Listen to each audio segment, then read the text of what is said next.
박근혜 대통령이 검찰과 법원에서 진술한 내용 일부를 소개하도록 하겠습니다. 특검과 검찰이 최순실, 정유라와 나의 관계를 완전히 소설처럼 얘기한 것이다. 두 사람 사이가, 박 대통령과 최순실 사이가 경제 공동체라고 막 하면서 이렇게 최순실을 도와서 나중에 자기 몫을 챙기기 위해서 박 대통령이 노력했다, 이런 식으로 몰아갔어요. 이걸 이제 소설처럼 얘기했다고 평했습니다.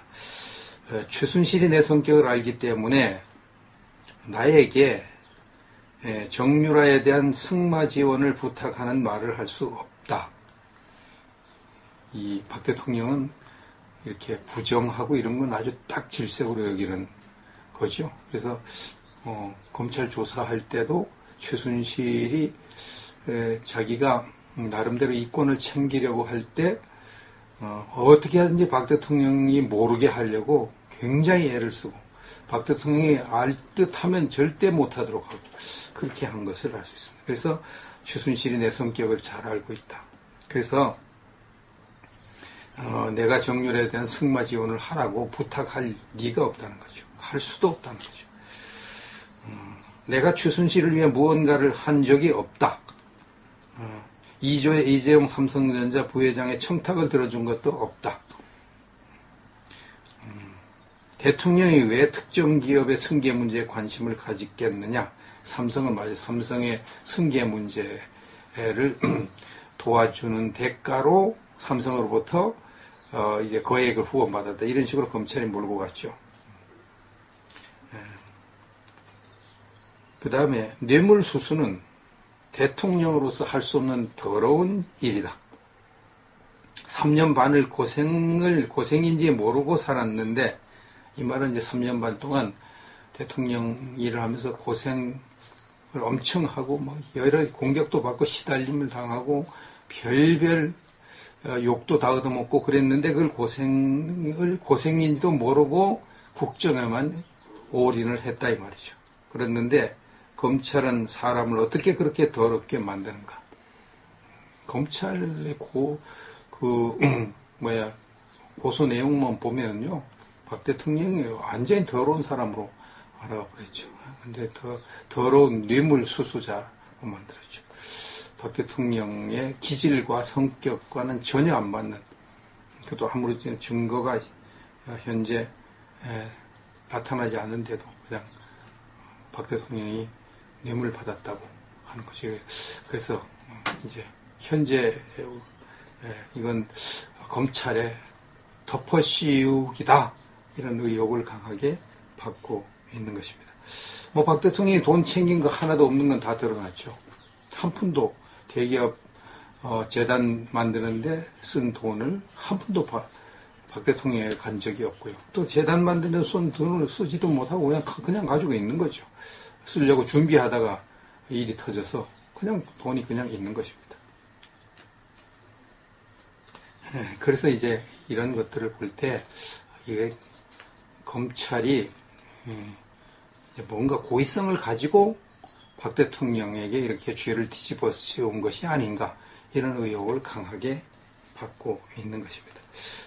또 이제 보수파 입장에서는 해석을 하기를, 송민순 회고록으로 문재인 씨가 대통령 비서실장 할 때 북한 인권결의안 참석 유엔하는 것을 북한에 물어보고 하자, 이것이 이제 회고록에서 폭로가 돼가지고 막 여론이 들끓어서 이제 문재인 씨가 다음 대통령 되는 게 위험하니까 그것을 덮기 위해서 JTBC가 최순실 태블릿 PC를 조작해서 발표한 것이 아닌가, 그런 의혹을 지금 강하게 받고 있는데, 정권이 바뀌어서 가지고 문재인 씨가 이제 대통령이 되어버렸으니까 그걸 밝히기가 어려운 입장에 있는 것입니다.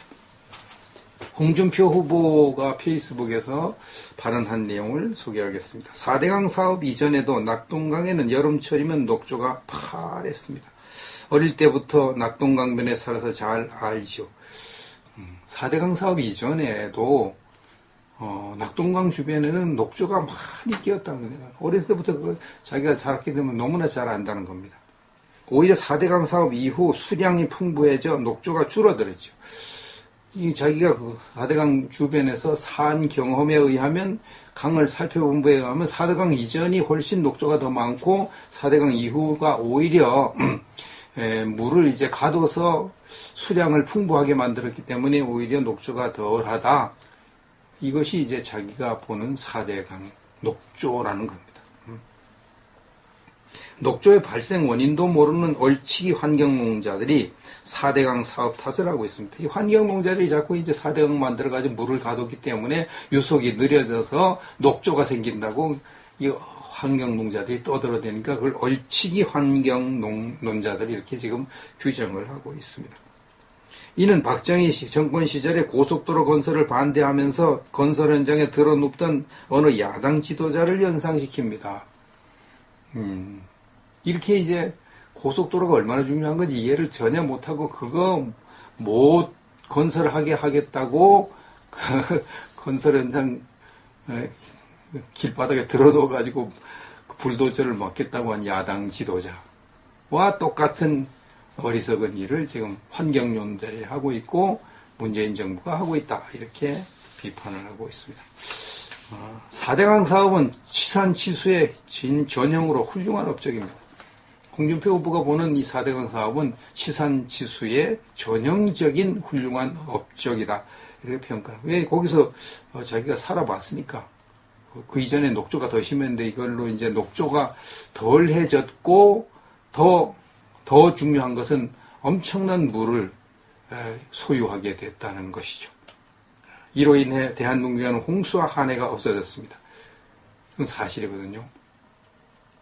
그 물을 가둬놨다가 많이 비가 올 때 물을 가둬놨다가 가뭄에 지금 쓰고 있기 때문에 그 지역에는 홍수 한해가 없어져 버렸습니다. 이건 그 지역 사는 사람들이 다 인정하죠.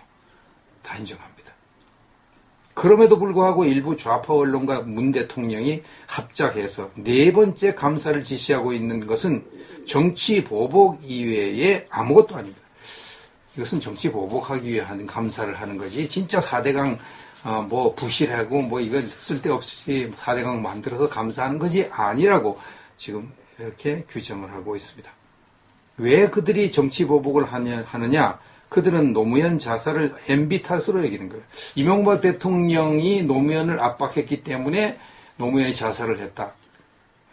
이것은 이제 문재인 현 대통령도 그걸 이제 늘 말해왔고, 그 책에도 그렇게 썼죠. 그 자서전에 그렇게 썼습니다. 그래서 지금 정치보복을 하는 거다. 이렇게 분석을 하고 있습니다. 이런 식으로 나라 운영을 하면 이 정권도 곧 어려움에 처할 겁니다. 자중하십시오.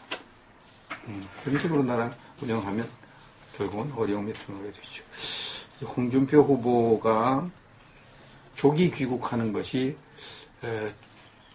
합당하다는 생각이 많이 듭니다.